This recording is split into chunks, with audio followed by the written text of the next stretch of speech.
Welcome to another NCIXPC showcase, guys. We've got the 507AG, which is an $1,100 system that represents the best of the, almost the best, but definitely excellent bang for the buck from AMD.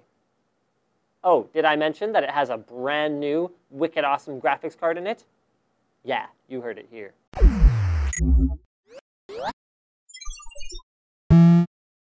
So now let's take a look at the outside of the system. It uses an H230 chassis from NZXT, which is what I'd consider to be an eco-friendly or a budget-conscious quiet case. No frills, no gimmicks, no like fancy like swords hanging off of it or anything gamer looking like that. This is more like a stealthed gaming case. It has adequate cooling for the components inside, but you don't really realize how much horsepower there is until you actually put your foot on the pedal. Speaking of the pedal, the front bezel has nothing to do with the pedal of anything, and it's plain plastic whether you get the white version or the black version. On the inside, you find 3 5¼ bays, as well as the front vents that are able to take in some air from below here. So you can actually put your hand under the case here and really feel that air intake in the front. On the top of the chassis, we find power, microphone, headphone jacks, USB 3.0 ports, 2 of those, and a reset switch. The only complaint I have about top-mounted I/O, because it really is great for a lot of people who put their towers next to them,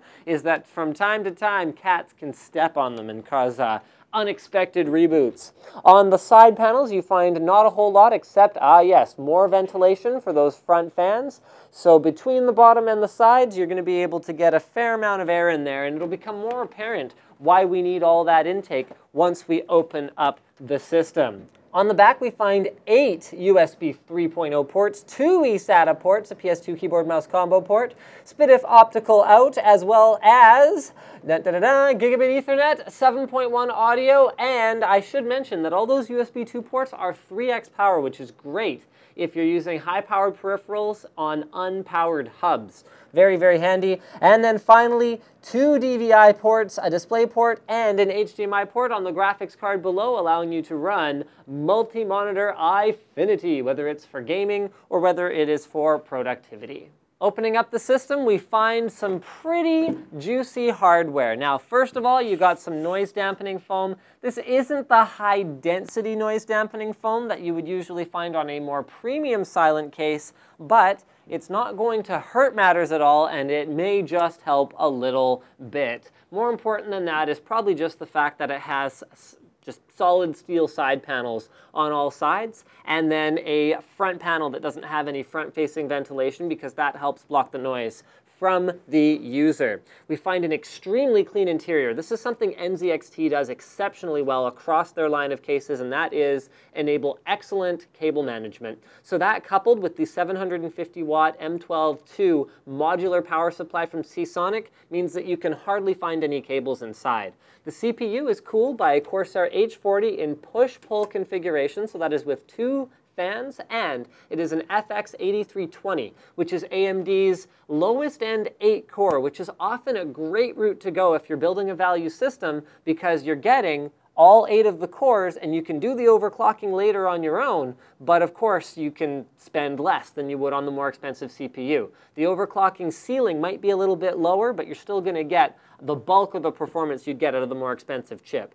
We're using 16 gigs of Kingston blue black memory. Okay, so blue is the series, but black is the actual color, and it matches perfectly with the 970A UD3 board in there from Gigabyte that provides all that sexy 3x USB power I/O that you saw in the back. The graphics card is a Radeon R9 270X, so this is extremely powerful, architecturally not that different from the outgoing Radeon 7000 series, but what it does do is come in at a very aggressive price to performance ratio. Storage is taken care of by a single Kingston 120 gig SSD and a 2 terabyte WD green drive, so that's your fast boot drive and your slower but obviously much larger storage for things like games and movies and music and applications and all of that good stuff.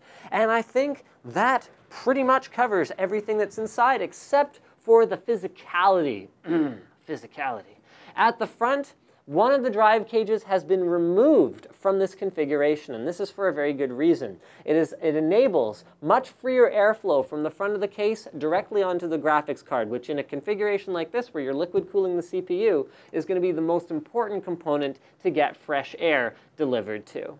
And did I mention that that 750 watt power supply will easily support a couple of graphics cards in Crossfire X? And did I mention that you can get amazing bundle deals with this system if you check out the link in the video description below, including an unprecedented deal on BenQ's 27-inch 2560 by 1440 high-resolution monitor? Make sure you check those out. Now, I haven't done this in a while, but it is time for a "but wait, there's more" moment, because this system is, like I said, $1,100 bucks, so just over $1,000, and it comes with almost $250 of games that matter. So if you're upgrading an older system, the odds are you weren't playing these games already anyway, so you probably don't have copies of them anyway, so it looks like a pretty tremendous value. You get the new Tomb Raider, you get Far Cry 3, you get Far Cry 3 Blood Dragon, you get Crysis 3, and you get 2 games of your choice out of the Never Settle Forever bundle, because they're included with the R9 270X graphics card that's in your system. So that reduces the effective price of the system down to around $850, which is a screaming good deal for an 8-core, a current gen, awesome graphics card. I guess you could call it next gen, because we're filming this before it's released, or I don't know, time travel and, you know, 1.21 gigawatts. Anyway, don't forget to subscribe for more videos like this from NCIX.com, and definitely do check out this system. It's pretty awesome.